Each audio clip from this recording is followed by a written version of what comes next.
தினமொரு நோயில் இன்னைக்கு டே 12. இதில் நம்ம பார்க்க போகிற டிசார்டர் என்ன அப்படின்னு பார்த்தீங்கன்னா ருமட்டாய்டு ஆர்த்ரிட்டிஸ். இதை சிம்பிளாக புரிஞ்சுக்கணும் அப்படின்னா தமிழில் வந்து மூட்டு வலி அப்படின்னு சொல்லுவாங்க.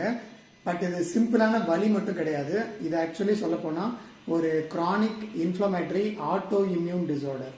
ஸோ கிரானிக் அப்படின்னா நம்ம பாடியில் நீண்ட காலமாக இந்த பிரச்சனை வந்து இருந்துகிட்டே இருக்கும். உடனடியாக இது வந்து டெவலப் ஆனது கிடையாது. அண்ட் குயிக்காகவும் இது வந்து நமக்கு ரிலீஃப் கிடைக்காது. ஸோ இது வந்து ஒரு கிரானிக் கண்டிஷன். அண்ட் இன்ஃப்ளமேட்டரி அப்படின்னா மூட்டில் வந்து வீக்கம் ஏற்படும். Autoimmune disease. So autoimmune டிசீஸ்னால் உங்களுக்கு தெரியும்னு நினைக்கிறேன். நம்ம பாடியில் இருக்கக்கூடிய இம்யூன் செல்ஸ் வந்து நம்மளோட ஓன் செல்ஸையே போய் அட்டாக் பண்ணி அந்த இடத்தோட ஃபங்க்ஷனை வந்து சரியாக செய்ய விடாமல் தடுத்துச்சு, அதாவது அதை டேமேஜ் பண்ணிச்சு அப்படின்னா அதனால் உருவாக்கக்கூடிய டிசீஸ் தான் ஆட்டோ இம்யூன் டிசீஸ்ன்னு சொல்லுவாங்க.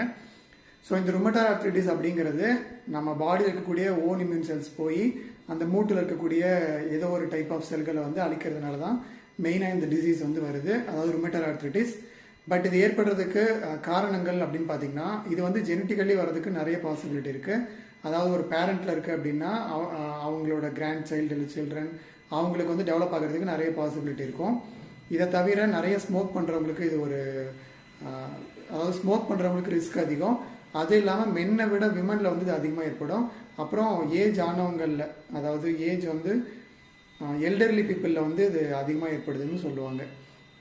ஸோ இந்த ருமட்டாய்டு ஆர்த்ரைட்டிஸ் அப்படிங்கிறதும் இது இல்லாமல் கவுட்டி ஆர்த்ரைட்டிஸ்னு இன்னொரு டிசார்டர் இருக்கும். இது ரெண்டுமே ஆர்த்ரைட்டிஸோட டைப்ஸ்ன்னு சொல்லலாம். ஸோ இதில் கவுட்டை பற்றி நம்ம நெக்ஸ்ட் வீடியோவில் பார்க்கலாம்.